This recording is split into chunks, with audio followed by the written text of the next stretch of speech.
L'adresse du chef de l'État à la nation est encore d'actualité. Beaucoup de Congolais ont réagi. Les détails, c'est dans ce journal. Et puis, les ponts Kassai servant de traverser les 5 communes de la ville de Chikapa s'est affaissé ce vendredi, causant ainsi d'énormes dégâts matériels. Et puis, joli coup de filet de la police nationale congolaise qui a mis la main sur un groupe de malfrats spécialisés dans le vol des cornières. Bonsoir et bienvenue à tous. Au cours de son adresse à la nation de ce vendredi 23 octobre, le président de la République, Félix-Antoine Tshisekedi Tshilombo, déclare entamer dès la semaine prochaine une série de contacts visant à consulter les leaders politiques et sociaux les plus représentatifs afin de recueillir leurs opinions à l'effet de créer une union sacrée de la nation autour des objectifs précités. Suivez plutôt cet extrait. Mes chers compatriotes, chaque année, plus de 2 millions d'enfants congolais naissent et s'ajoutent au nombre déjà important de notre population. Nous sommes individuellement et collectivement responsables de leur destin. Nous ne pouvons laisser leur avenir à la merci de pesanteurs ou écueils inhérents aux pratiques politiciennes qui retardent ou affaiblissent la réalisation du programme pour lequel vous m'avez élu. En tant que chef de l'État, représentant de la nation et symbole de l'unité nationale, j'assure par mon arbitrage, en vertu de l'article 69 de la Constitution, le fonctionnement régulier des pouvoirs publics et des institutions, ainsi que la continuité de l'État. Je réitère l'engagement de mon serment de ne jamais faillir à cette mission sacrée et de ne jamais trahir le Congo. Je ne laisserai aucun engagement politique de quelque nature que ce soit primer sur mes prérogatives constitutionnelles et sur l'intérêt supérieur du peuple congolais. Je ne transigerai avec les intérêts supérieurs de la nation. Je ne céderai jamais la moindre portion de notre souveraineté nationale. Je ne ménagerai aucun effort pour préserver la paix et l'unité nationale. Eu égard à ce qui précède, et considérant que le salut du peuple est la loi suprême, j'ai décidé d'entamer dès la semaine prochaine une série de contacts visant à consulter les leaders politiques et sociaux les plus représentatifs afin de recueillir leurs opinions à l'effet de créer une union sacrée de la nation autour des objectifs précités. Ces consultations visent la refondation de l'action gouvernementale autour des principes de participation à la gestion du pays. À l'issue de celle-ci, je reviendrai vers vous dans une nouvelle adresse pour vous faire part de mes décisions qui n'excluront aucun cas de figure. Justement, cette adresse à la nation a suscité de nombreuses réactions, dont celle du groupe parlementaire Cash, nous dit Patience Mboyo.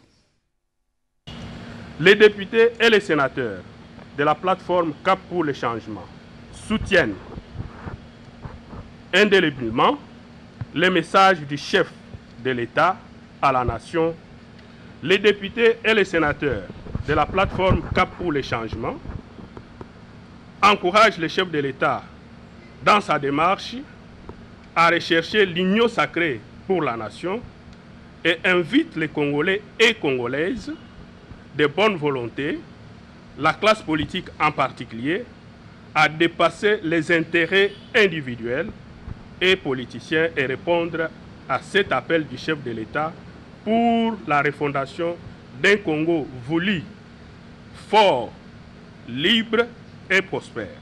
Les députés nationaux et sénateurs du CACH expriment leurs vives félicitations au chef de l'État, lui renouvellent leur loyauté et l'encouragent à poursuivre sans désemparer son action pour le changement démocratique, la lutte contre l'impunité et la corruption en République démocratique du Congo, en dépit de l'entreprise des SAP à laquelle se livrent sans cesse une certaine force politique qui, des années durant, a pris le peuple congolais en otage et croit l'y maintenir indéfiniment. L'homme de la rue n'est pas en reste. Il a également réagi au message du chef de l'État. Le chef de l'État, sur un ton totalement ferme, très clair et précis, il a fixé l'opinion sur la situation qui prévaut actuellement. Il a donné les principes fondamentaux qui vont dessiner les cadres de la gouvernance du pays dans les jours à venir.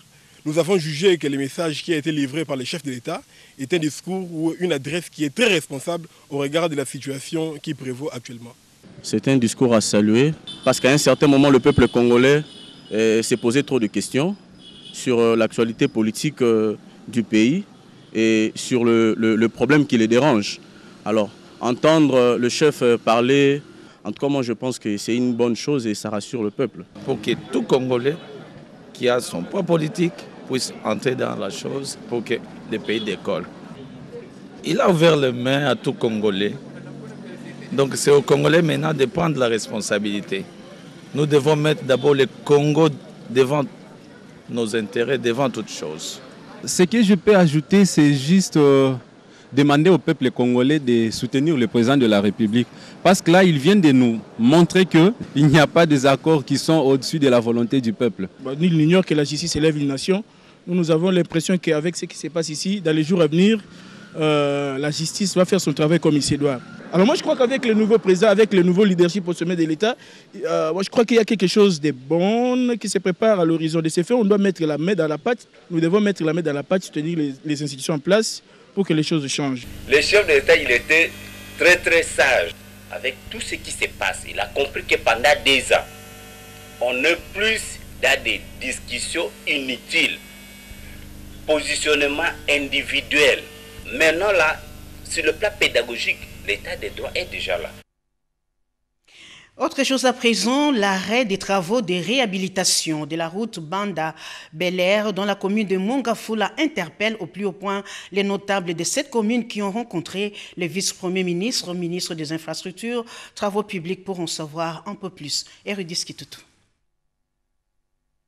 Qu'est-ce qui bloque le redémarrage des travaux de réhabilitation de la route Banda-Bel-Air dans la commune de Mongafula? Et où sont passés le 1 500 000 $ débloqués pour les travaux de ce projet du gouvernement? Toutes ces questions ont été soumises au vice-premier ministre, ministre des Infrastructures et Travaux publics, Willy Ngopo-Sonzel, par les notables de 4 quartiers bénéficiaires de ce projet de la commune de Mongafula.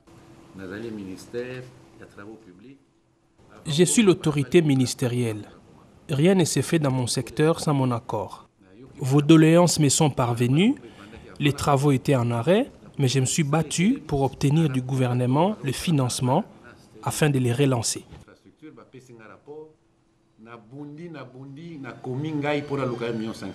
En présence du directeur général de l'entreprise en charge de l'exécution des travaux Arab Contractor et le coordonnateur de la cellule infrastructure, tout malentendu a été dissipé. Le projet 5 artères est un projet du gouvernement. Il concerne 5 artères de la ville de Kinshasa, Kisenso, Bianda, Biangala, Kimwenza et Croix-Rouge.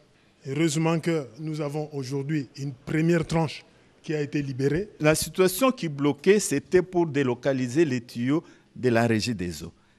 Comme le gouvernement a donné une partie de la contrepartie du gouvernement, les 1 500 000, au niveau du ministère, on nous a dit que le montant est encore intact. Tout est clair. Solution trouvée, les engins de l'entreprise Arab Contractor seront bientôt visibles sur ce site. Restons toujours dans ce domaine d'infrastructure. Rendons-nous au Kasaï, plus précisément à Chikapa, où le pont Kasaï servant de traverser les 5 communes de cette ville s'est affaissé ce vendredi en début d'après-midi, causant d'énormes dégâts matériels. Suivez. De trafic entre les collines de Kélé et d'Ibumba en passant par Kanzala, les ponts Kassai construits depuis l'époque coloniale s'est affaissé ce vendredi 23 octobre 2020 aux environs de 17h30. La situation s'avère pour le moment compliquée pour les populations de toutes les 5 communes qui composent la ville de Tchekapa, lesquelles populations se trouvent condamnées malgré elles de passer nuit à des endroits inhabituels. Un camion appartenant à un opérateur économique de la ville de Tchekapa qui revenait avec de la marchandise du côté de Kanzala pour la colline de Kélé. Malheureusement, arrivé au niveau du pont, le pont s'est affaissé, a vu son état vétuste. Et c'est ainsi que vous voyez et le camion et la camionnette dans l'état là que tout le monde peut constater. Alerté de la situation, le vice-gouverneur et gouverneur d'intérim Gaston Koleti Mwanga s'est rendu personnellement au lieu du drame pour se faire une idée claire de la situation. Ça fait très mal. Le constat est que le pont a cédé, sans nul doute. Et les avis techniques qu'on nous donne montrent que le chauffeur n'a pas obtempéré aux instructions de policiers de circulation au niveau du rond-point de Liberté. Et les dégâts, nous les constatons. Il y avait déjà un camion, un autre véhicule a suivi. Il y a eu un surpoids qui n'a pas permis que le pont puisse résister. Aujourd'hui, nous en sommes à ce niveau et de part et d'autre, le trafic est coupé. Derrière moi, vous voyez ceux qui sont là. Il y a les élèves, il y a les marchands qui étaient partis de l'autre côté pour leurs activités. Pour le moment, personne ne s'est traversé, que ce soit du côté Kélé, ni moins du côté centre. La situation des cas d'exploitation et d'abus sexuels des femmes dans la région de Béni au cœur des entretiens entre la conseillère spéciale du chef de l'État, Yelou Moulop, et le représentant résident de l'OMS en République démocratique du Congo. Reportage. Les cas d'exploitation et d'abus sexuels des femmes à Béni étaient au centre des échanges entre la conseillère spéciale du chef de l'État en charge de la jeunesse et des luttes contre les violences faites à la femme et les représentants résidents de l'OMS, entendés par la Organisation mondiale de la santé en République démocratique du Congo. C'est après les rapports qui allèguent tous les cas d'exploitation et d'abus sexuels des femmes de Béni dans la province du Nord Kivu. Rapport publié par les personnels des organisations internationales humanitaire pendant la période des ripostes contre la maladie à virus Ebola qui a sévi dans cette partie est de la République démocratique du Congo entre 2018 et 2020. Aussitôt saisi de ce dossier, Chantal Yelou Moulop a fait venir dans son cabinet de travail à Gombe les patrons de l'Organisation mondiale de la santé OMS en République démocratique du Congo pour s'imprégner de ces rapports de viol. Et elle a été intransigeante à ces dossiers, d'autant plus que violer une femme, c'est lui arracher sa dignité humaine. Pour sa part, le représentant résident de l'OMS dit avoir déjà diligenté une enquête indépendante dans ce sens, et cela dans le but de vérifier les faits cités dans les 10 rapports et promet de partager les résultats d'enquête avec les bureaux de la conseillère spéciale du chef de l'État dans un délai bien défini. Affaire à suivre. Sortie officielle ce samedi 24 octobre de la Coalition nationale populaire CNP en sigle initiée par Basile Olongo-Pongo, président national du Parti congolais socio-démocratique PCDC. Les hauts représentants du chef de l'État, Kitenge Yezu, a pris part à cette cérémonie, nous dit Francine Atomissi. La barre est haut placée et il faut mettre les bouchées doubles pour soutenir les actions du chef de l'État Félix-Antoine Tshisekedi Tshilombo. Objectif que s'est assigné la Coalition nationale populaire qui a vu les jours en présence du haut représentant du chef de l'État Kitenge Yezu. Je souhaite bonne chance à votre plateforme. Bon vent, soutenez votre président jusqu'au bout pour la réussite. Pour que l'entreprise qui va commencer puisse réussir entièrement. L'initiateur de la CNP, Basile Olongo-Pongo, se dresse comme bouclier pour défendre les intérêts de la République en s'alignant derrière Félix-Antoine Tshisekedi Tshilombo qui incarne l'espoir d'un Congo émergent. Nous avons dit la CNP, Coalition nationale populaire en sigle CNP. Car désormais, ces noms figurent sur la liste de toutes les formations et regroupements tant politiques et sociaux qui se sont assignés l'objectif de marcher avec le chef de l'État et de les soutenir dans toutes ses actions durant son mandat. À titre symbolique, les hauts représentants du chef de l'État a reçu les cadeaux d'une chemise à la couleur du CNP. Le numéro 1 de la Coalition nationale populaire appelle les mouvements associatifs et autres regroupements à adhérer au sein de cette nouvelle vague. Le parti lumumbiste unifié PALU prépare son deuxième congrès national, occasion pour le secrétaire général du parti, Godefroid Mayobo, d'inviter tous les membres et sympathisants à venir nombreux, nous dit Fifi Bokemi. Les PALU, Parti lumumbiste unifié, prépare son congrès national. Les partisans de tous bords affûtent leurs âmes pour ces congrès. Le secrétaire général Godefroid Mayobo a réuni au siège du pont Matete un nombre débordant de sympathisants du patriarche Antoine Gizenga Fungi. Le cérémonial s'est déroulé en 2 temps. La présentation de quelques notabilités, dont Martin Kabweloulou, Memas, Madame Ida Nzumba, l'honorable Anne Kabweloulou et l'honorable Sakata. Puis est venue la présentation de membres du comité préparatoire du 2e congrès national. Le parti a tiré dans chaque de ces structures de membres qui vont faire une grande équipe de 34 personnes, mais aussi une autre équipe de consultants formels qui, par moment, le comité préparatoire pourra faire appel à eux afin que le congrès puisse être une très grande réussite. Cette équipe du comité préparatoire est mise en place aujourd'hui et a pour durée de 3 mois de travail. Un appel est lancé à l'autre côté de suivre les textes et revenir au siège social des deux bonhommes pour faire route ensemble en suivant la vision du parti.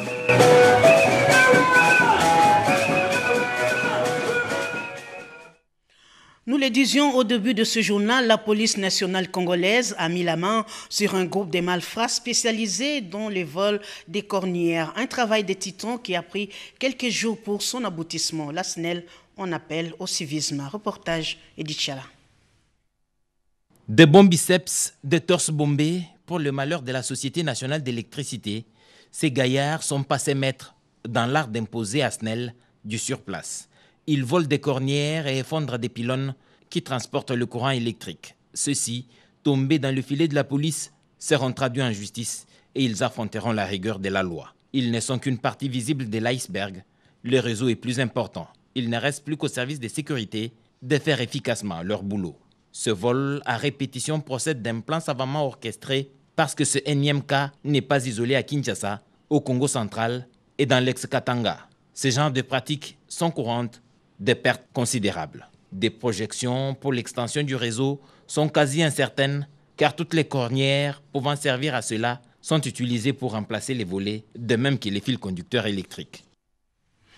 Le directeur de région sud de la SONAS dans la province du Haut-Katanga, Mme Charlotte Kilanga, a présenté la situation générale de cette entreprise au gouverneur de province Jacques Kiabula, ce avant de procéder à la clôture de la session budgétaire 2021 de la Société nationale d'assurance. C'est un reportage de la RTNC au Katanga. Environ 2 mois après sa prise de fonction à la tête de la direction de région sud de la Société nationale d'assurance, Charlotte Kilanga Bizouli a franchi le perron du gouvernorat de province ce jeudi 22 octobre 2020. La chef de la région sud SONAS SA a présenté au numéro 1 du Haut-Katanga, Jacques Yaboula Katoué, sa feuille de route avant de solliciter l'accompagnement de l'exécutif provincial. On est venu présenter d'abord les civilités. J'ai été nommé comme directeur de région sud de la SONAS.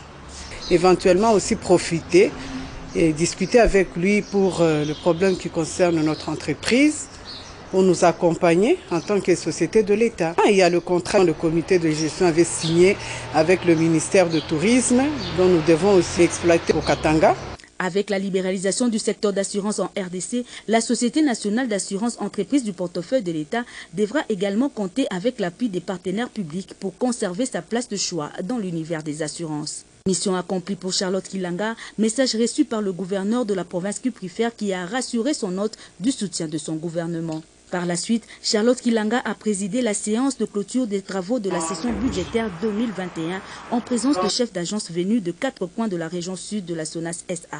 Des suggestions ont été exprimées, des résolutions prises et des recommandations formulées durant les 5 jours de travaux pour stimuler la redynamisation des assurances par la qualité des agences. Question de redorer le blason de l'assureur national dans un contexte concurrentiel. Rappelons par ailleurs que la ville de Lubumbashi, qui a accueilli ces travaux de grande portée pour cette société d'État, constitue le siège social de la direction de région sud de la SONAS SA. Fin de mission de la délégation composée des experts du FPI, des ingénieurs kosovars et égyptiens dans la province du Kasaï pour des études de faisabilité des constructions des infrastructures de base. Mission initiée par le FPI dans le cadre du programme du chef de l'État sur la lutte contre la pauvreté. Un reportage signé Guy Blaise Kitiki. Une semaine entière, la délégation mixte composée des ingénieurs égyptiens, kosovars, des experts du Fonds de promotion de l'industrie de la province du Kasaï oriental ont effectué des descentes sur le terrain afin de collecter les données techniques complémentaires devant conduire à l'élaboration des études de faisabilité finale pour la matérialisation rapide de plusieurs projets d'infrastructures que le Fonds de promotion de l'industrie va exécuter dans cette partie du pays dans le cadre du programme de lutte contre la pauvreté et les inégalités sociales du président de la République. À Mbujimaï, ces experts ont effectué des études géophysiques afin de s'assurer de la qualité du sol, étant donné que la connaissance du sol et du sous-sol joue un rôle essentiel dans la construction des bâtiments. La réalisation de travaux de génie civil et d'infrastructures d'aménagement. Ces ingénieurs ont ainsi visité les laboratoires spécialisés en ingénierie du sol et d'aménagement de l'université de Mbujimaï, un laboratoire appelé à se moderniser pour donner des résultats fiables. Concernant particulièrement le projet de l'usine de traitement d'eau de Mbujimaï, cette descente de prospection a permis aux experts d'identifier la source d'eau de Lukelenge qui est située à 10 km du centre-ville de Mbujimaï. Cette source d'eau possède de qualités requises, va faciliter la matérialisation de ce projet. La capacité, la quantité qui devrait servir la population de Mbujimaï pour une première production de 500 000 ménages. Nous avons l'eau plus proche de la ville au lieu d'amener l'eau à 80-90 km de la ville. Parce que la distance fait aussi que les coûts puissent augmenter ou être réduits. Cette source de Lukelenge Bracongo est à même de servir au moins 3 millions de personnes. Nous sommes venus aujourd'hui travailler sur les principes. Par la suite, une autre descente a eu lieu avec les experts du cadastre du Kasaï oriental afin de procéder à l'identification du site où sera érigée dans un futur très proche l'usine de traitement d'eau de Mbujimaï. La population est-kassaïenne est ainsi priée de prendre son mal à patience. Parlons religion avec le nouvel évêque auxiliaire de l'archidiocèse de Kinshasa, Monseigneur Carlos Ndaka, qui a célébré ce samedi 24 octobre 2020 sa messe de prémisse, nous dit Rodépanda. Il a été ordonné et élevé au rang d'évêque le 10 octobre dernier. Ce samedi 24 octobre 2020, Monseigneur Carlos Ndaka Salabisala a présidé sa messe de prémisse en l'église Saint-Joseph de Matongi à Kinshasa. À tout seigneur, tout honneur, le nouvel évêque a choisi de célébrer cette Eucharistie avec sa grande communauté du Kwango, d'où il tire ses racines. Mais plus au-delà encore, tous les grands Bandundum et l'espace Lunda étaient associés. Je suis rien. Ce que je suis, c'est la grâce du Seigneur. En toute humilité, l'évêque Carlos a, dans son homélie, rappelé à tous que c'est Dieu qui établit les apôtres, les évangélistes, les docteurs, les prophètes et les envoie. Le Seigneur a fait de lui évêque. Il a demandé à ses frères et sœurs kwangolais et ceux de l'ensemble du diocèse de Popokabaka de garder l'union d'esprit, la fraternité pour le développement de leur entité. Mais surtout, continuez de prier pour lui, car la tâche qui lui est confiée n'est pas facile. Dixit l'apôtre Paul dans les Épîtres. Je ne me sens vraiment pas bon ce que penserait le monde d'un évêque.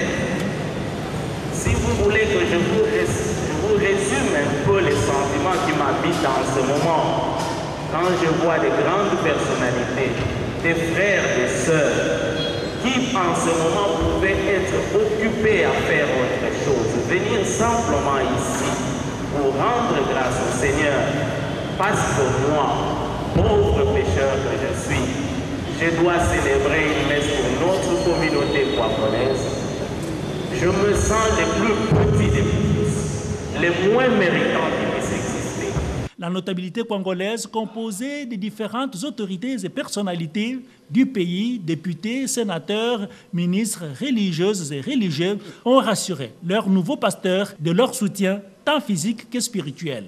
L'honorable Paziza Pamba, président du caucus des élus du Congo, a porté la voix de toute la communauté. L'élévation de Monseigneur Carlos Ndaka est une fierté pour les Congolais et ils sont venus nombreux bénéficier de la bénédiction de l'homme de Dieu dans la joie et l'allégresse. Un communiqué nécrologique dans ce journal, le cabinet du ministre des Affaires sociales et la famille Kayembe annonce aux amis et connaissances ce qui suit.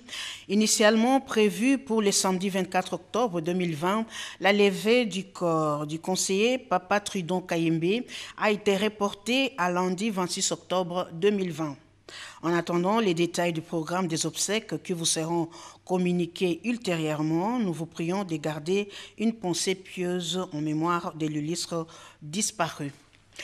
Voilà qui met fin à cette édition d'information. Merci à vous qui nous avez suivis de partout dans le monde. Merci également à l'équipe technique. Restez avec nous sur la une. L'information reste en continu. Au revoir et à très bientôt avec le même plaisir.